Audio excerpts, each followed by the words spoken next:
제7장.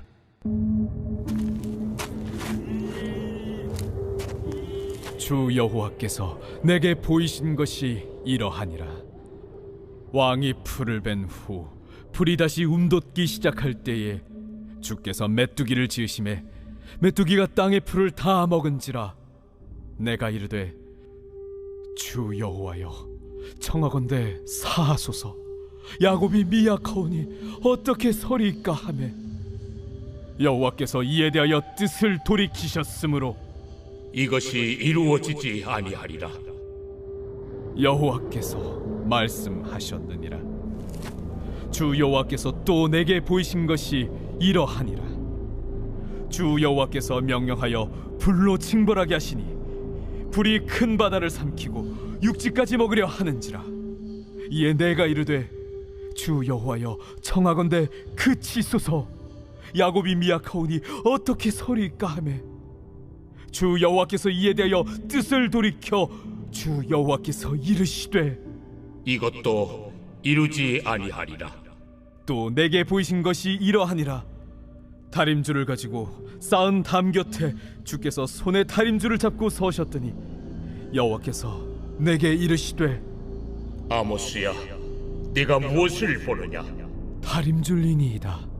내가 다림줄을 내 백성 이스라엘 가운데 두고 다시는 용서하지 아니하리니 이삭의 산당들이 황폐되며 이스라엘의 성소들이 파괴될 것이라. 내가 일어나 칼로 여로보암의 집을 치리라. 때에 베델의 제사장 아마샤가 이스라엘의 왕 여로보암에게 보내어 이스라엘 족속 중에 아모스가 왕을 모반하나니 그 모든 말을 이 땅이 견딜 수 없나이다. 여로보암은 칼에 죽겠고 이스라엘은 반드시 사로잡혀 그 땅에서 떠나겠다 하나이다. 아마샤가 또 아모스에게 이르되 선견자야, 너는 유다 땅으로 도망하여 가서 거기에서나 떡을 먹으며 거기에서나 예언하고 다시는 베델에서 예언하지 말라. 이는 왕의 성소요 나라의 궁궐임이니이다. 아모스가 아마샤에게 대답하여 이르되 나는 선지자가 아니며 선지자의 아들도 아니라 나는 목자요 뽕나무를 재배하는 자로서 양떼를 따를 때에 여호와께서 나를 데려다가 여호와께서 내게 이르시기를 가서 내 백성 이스라엘에게 예언하라 하셨나니 이제 너는 여호와의 말씀을 들을지니라. 내가 이르기를 이스라엘에 대하여 예언하지 말며 이삭의 집을 향하여 경고하지 말라 하므로 여호와께서 이와 같이 말씀하시기를 내 아내는 성읍 가운데서 창녀가 될 것이요 내 자녀들은 칼에 엎드려지며 내 땅은 측량하여 나누어질 것이며 너는 더러운 땅에서 죽을 것이요 이스라엘은 반드시 사로잡혀 그의 땅에서 떠나리라 하셨느니라.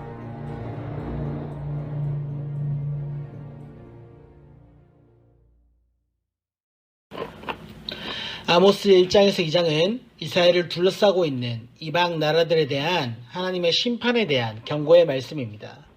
그런데 이 이방 나라들에 대한 심판의 경고는 결국 이스라엘을 향하고 있습니다. 그리고 3장에서 6장의 말씀은 이스라엘에 대한 아모스 선지자의 설교인데 하나님께서는 아모스를 통해 이스라엘의 죄악을 지적하시고 그들에게 임할 심판을 경고하고 계십니다. 이를 통해 이스라엘이 자신들의 죄악을 깨닫고 회개하고 하나님께로 돌아오기를 원하시는 것입니다. 아모스가 활동하던 시기인 여로보암 2세 때에는 북이스라엘은 최고의 전성기를 누리고 있었던 시절입니다. 북이스라엘이 이러한 전성기를 누리게 된 것은 지금까지 그들을 괴롭히던 다메섹이라는 나라가 아수르라는 신흥 강국의 정복을 당했기 때문입니다. 이런 정치적인 상황을 통해 이것을 잘 활용하여 북이스라엘은 영토도 넓히고 중계를 통해 큰 부를 축적하기도 하였습니다.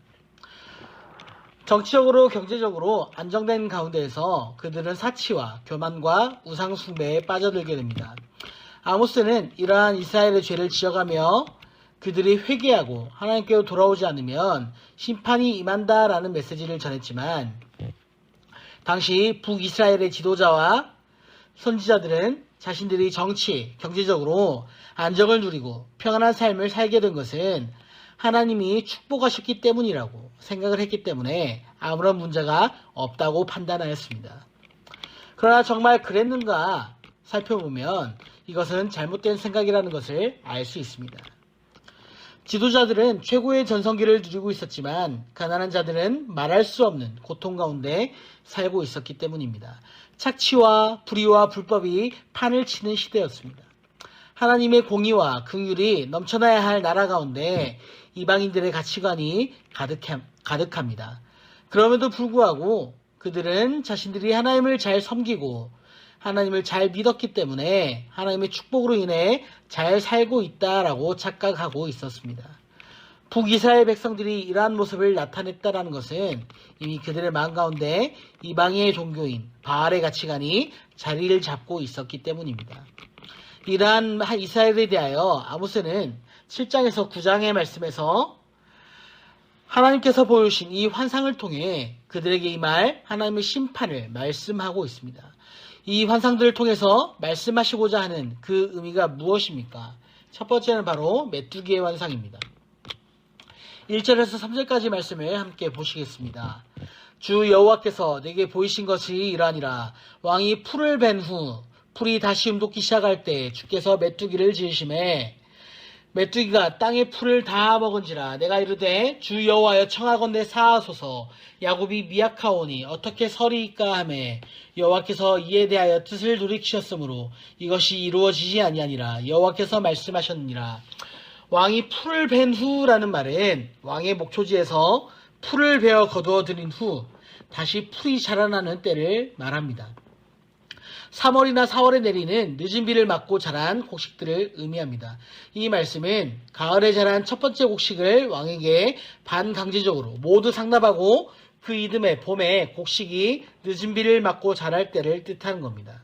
이때 자란 곡식은 가나안 소작농들의 식물이 되며 유일한 생계 수단이 됩니다. 그런데 이때 하나님께서 메뚜기 떼를 보내어 땅의 모든 풀들을 다 갉아 먹어버리게 하시겠다라는 겁니다. 이것은 하나님의 심판 행위가 얼마나 심각한 것인지를 말해주고 있습니다. 주로 목축업을 하는 자들에게 있어서 풀은 생명과도 같은 겁니다. 그런데 그 풀을 메뚜기들이 다 먹어버린다. 이것은 아주 거대한 재앙이 임할 것이다 라는 경고의 메시지죠. 이처럼 지금 이스라엘은 하나님을 등지고 착각한 결과 재앙을 당하게 될 것이다 라는 것입니다. 자, 그렇다면 그들의 죄악이 무엇입니까? 솔로몬이 성전을 지어놓고서 기도한 것처럼 그들은 예루살렘 성전을 향하여 회개하고 기도를 해야 했습니다. 그러나 그들은 자기들 나름대로 성전, 곧 자신들이 만든 베델과 단에서 금송아지를 만들어 놓고 그것을 향해 섬기고 기도한 것입니다. 심지어 그들은 예루살렘 성전에 가서 예배하고자 하는 자들까지 못 가게 길을 막았습니다. 그러면서도 그들은 하나님을 잘 섬기고 있다 스스로 생각한 겁니다. 그러나 현재 그들의 상황은 정치적으로, 경제적으로 최고의 전성기를 누리고 있습니다. 그들은 자기들이 하나님을 잘 섬겨왔기 때문에 하나님께서 이처럼 복을 주셨다라고 생각합니다. 이러한 상황에서 메뚜기 떼가 와서 이 나라를 망하게 할 것이다 라는 이 말에 사람들이 관심도 없고 재앙을 선포하는 선지자를 핍박하는 것은 어떻게 보면 당연한 겁니다.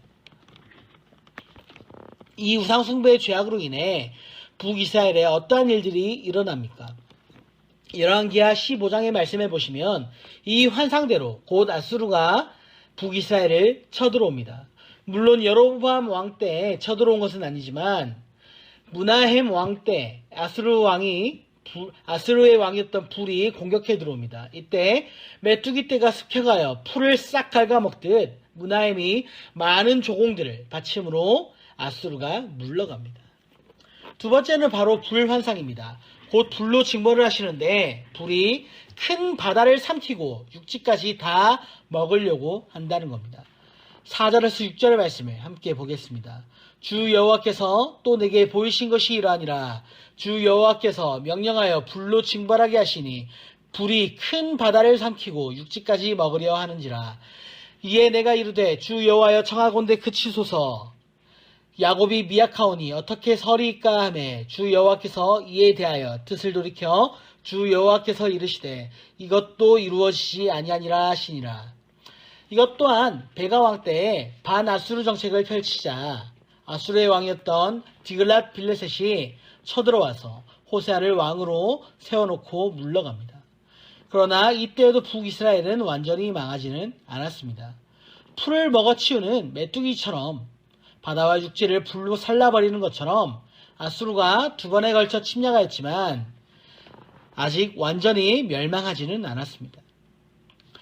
그런데 이 이유가 이스라엘이 하나님의 긍휼을 받을 만한 이유나 회개를 했기 때문이 아니라 이 심판의 예언이 있을 때마다 주 여호와여 청하건대 사하소서, 주 여호와여 청하건대 그치소서, 하나님께서 아모스 선지자의 간구를 들으시고 그 뜻을 돌이키셨기 때문입니다.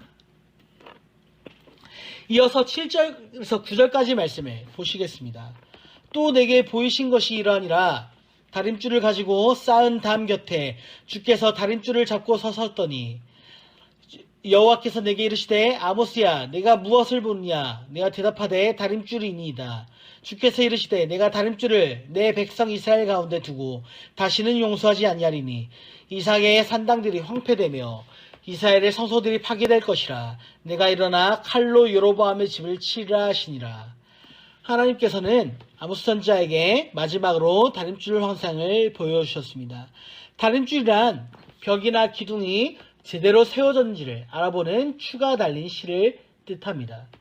이 다림줄은 건물을 세울 때도 사용하지만 반대로 건물을 헐 때도 사용합니다.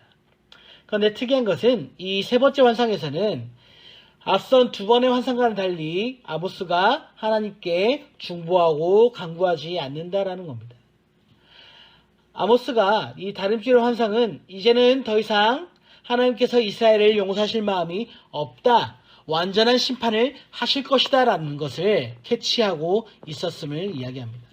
그리고 실제로 그 환상의 내용처럼 이스라엘의 산당이 황폐되고 이스라엘의 성소들이 파괴되며 이스라엘의 성소라고 하는 그 산당들과 궁궐까지 다 무너져 내립니다. 아수르의 왕 살만네셀이 이스라엘을 공격해와 완전히 점령함으로써 북이스라엘은 드디어 멸망을 합니다. 오늘 우리는 이 말씀을 통해 무엇을 보아야 할까요? 오늘 우리는 주님의 이 말씀의 다림줄로 우리 자신을 측량하며 우리를 돌이켜 보아야 하는 겁니다. 이것은 나의 연약함을 스스로가 깨달아 아는 겁니다. 아모스 선지자의 이 고백처럼 야곱이 미약하오니 어떻게 서리이까 같은 이 간구를 나를 향해 스스로 적용해야만 하는 겁니다. 성령께서 우리에게 이 은혜를 주사 우리의 연약함을 깨닫게 하시는 은혜가 있기를 간절히 소망합니다. 그리고 오직 우리의 피난처이시고 우리의 중보자가 되시는 분은 예수 그리스도뿐이심을 알게 하여 주시기를 간절히 원합니다. 그래야 이 말씀을 통해 회개하고 믿음으로 나오는 은혜가 우리 가운데 있기를 간절히 소망합니다. 그래야 하나님의 임박한 이 진노 가운데에서, 하나님이 임박한 심판 가운데에서 이 심판을 면하고 돌이킬 수 있는 은혜가 우리 가운데 가득하시기를 간절히 소망합니다. 찬송가 337장입니다. 내 모든 시험 무거운 짐을 주 예수 앞에 아뢰이면 근심에 쌓인 날 돌아보사 내 근심 모두 맡으시네. 무거운 짐을 나 홀로 지고 견디다 못해 쓰러질 때 불쌍히 여겨 구원해 주니 은혜의 주님 오직 예수. 내 모든 괴로움 닥치는 환난 주 예수 앞에 아뢰이면 주께서 친히 날 구해 주사 넓으신 사랑 베푸시네. 무거운 짐을 나 홀로 지고 견디다 못해 쓰러질 때 불쌍히 여겨 구원해 주니 은혜의 주님 오직 예수. 내 짐이 점점 무거워질 때 주 예수 앞에 아뢰이면 주께서 친히 날 구해 주사 내 대신 짐을 져주시네. 무거운 짐을 나 홀로 지고 견디다 못해 쓰러질 때 불쌍히 여겨 구원해 주니 은혜의 주님 오직 예수. 마음의 시험 무거운 죄를 주 예수 앞에 아뢰이면 예수는 나의 능력이 되사 세상을 이길 힘주시네. 무거운 짐을 나 홀로 지고 견디다 못해 쓰러질 때 불쌍히 여겨 구원해 주니 은혜의 주님 오직 예수. 아멘. 함께 기도하시겠습니다.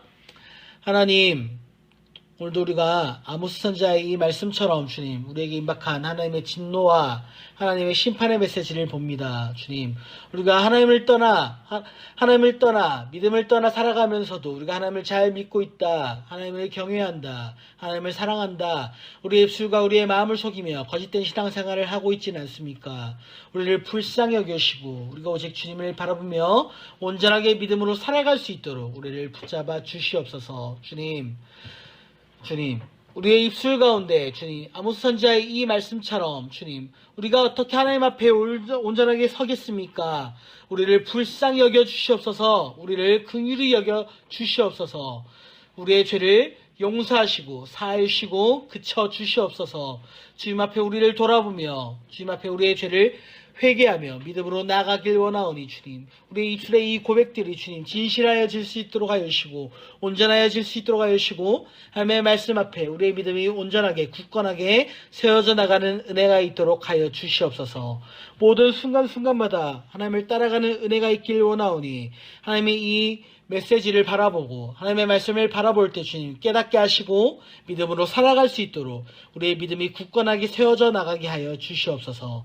거룩하신 우리 주 예수 그리스도의 이름으로 간절히 기도하옵나이다. 아멘.